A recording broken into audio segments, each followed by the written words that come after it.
आज हम जानेंगे माता कौशल्या से विदा की पौराणिक कथा के बारे में। अपने पिता एवं माता कैकेयी के प्रकोष्ठ से राम अपनी माता कौशल्या के पास पहुंचे। अनुज लक्ष्मण वहां पर पहले से ही उपस्थित थे।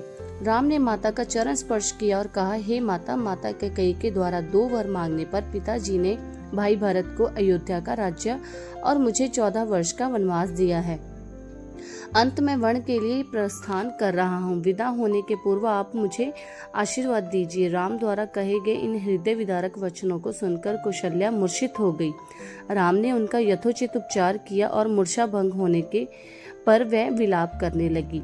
उनका विलाप सुनकर लक्ष्मण बोले, माता, भैया राम तो सद गुरुजनों का सम्मान और उनकी आज्ञा का पालन करते हैं। मैं समझ नहीं पा रहा हूँ कि मेरे देवता तुल्य भाई को किस अपराध में ये दंड दिया गया है। ऐसा प्रतीत होता है कि वृद्धावस्था ने पिताजी की बुद्धि को भ्रष्ट कर दिया है। उचित यही है कि भैया उनकी इस अनुचित आज्ञा का पालन ना करे और निष्कंटक राज्य करे। भैया राम के विरुद्ध सिर उठाने वालों को मैं तत्काल कुचल दूंगा। राम का अपराध क्या है? उनकी निम्रता और सहनशीलता। मैं प्रतिज्ञा करता हूँ कि यदि राम के राजा बनने में भरत या उनके पक्षपाती कंटक बनेंगे तो मैं उन्हें उसी क्षण यमलोक भेज दूंगा। मैं भी उसी प्रकार आपके दुखों को दूर कर दूंगा जिस प्रकार से सूर्य अंधकार को मिटा देता है। लक्ष्मण के शब्दों से माता कौशल्या को ढांढस मिला और उन्होंने कहा, पुत्र राम, तुम्हारे छोटे भाई लक्ष्मण का कथन सत्य है। तो मुझे इस प्रकार विकलता छोड़कर वन के लिए प्रस्थान नहीं कर सकते। यदि पिता की आज्ञा का पालन करना तुम्हारा धर्म है तो माता की आज्ञा का पालन करना भी तुम्हारा धर्म ही है। मैं तुम्हें आज्ञा देती हूँ कि अयोध्या में रहकर मेरी सेवा करो। इस पर माता को धैर्य बंधाते हुए राम बोले, माता, आप इतनी दुर्बल कैसे हो गई? ये आज आप कैसे वचन कर रही हैं? आपने ही तो मुझे बचपन से ही पिता की आज्ञा का पालन करने की शिक्षा दी है। अब क्या मेरी सुख सुविधा के लिए अपनी ही दी हुई शिक्षा को झुटलाएंगी? एक पत्नी के नाते भी आपका कर्तव्य है कि आप अपने पति की इच्छा पूर्ति में बाधक ना बने। आप तो जानती ही हैं कि चाहे सूर्य, चंद्र और पृथ्वी अपने अटल नियमों से टल जाए, पर राम के लिए पिता की आज्ञा का उल्लंघन करना कदापि संभव नहीं है। मैं आपसे निवेदन करता हूँ कि आप प्रसन्न होकर मुझे वन जाने की आज्ञा प्रदान करें, ताकि मुझे ये संतोष रहे कि मैंने माता और पिता दोनों की ही आज्ञा का पालन किया है।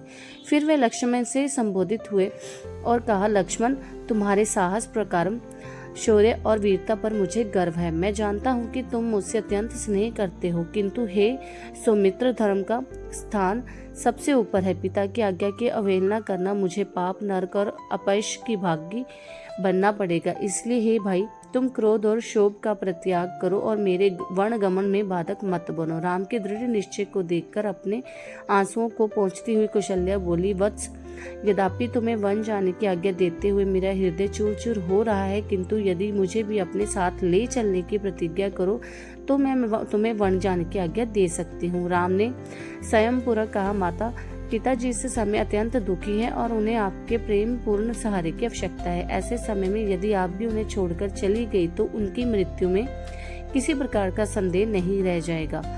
मेरी आपसे प्रार्थना है कि उन्हें मृत्यु के मुख में छोड़कर आप पाप का भागी ना बने। उनके जीवित रहते तक उनकी सेवा का पालन करना आपका पावन कर्तव्य है। आप मुंह को त्याग दें और मुझे वन में जाने की आज्ञा दें। मुझे प्रसन्नता पूर्वक विदा करें। मैं वचन देता हूँ कि 14 वर्ष की अवधि बीतते ही मैं लौटकर अपने दर्शन करूंगा।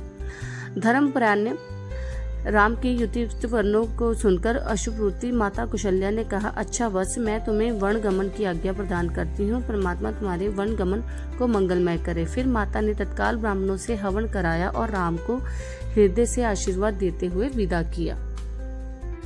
तो चलिए, वीडियो पसंद आई तो वीडियो को लाइक और शेयर जरूर कीजिएगा और अगली आने वाली पौराणिक कथा को जानने के लिए आपके अपने चैनल अटल पौराणिक कथा को सब्सक्राइब जरूर कीजिएगा। तब तक के लिए धन्यवाद।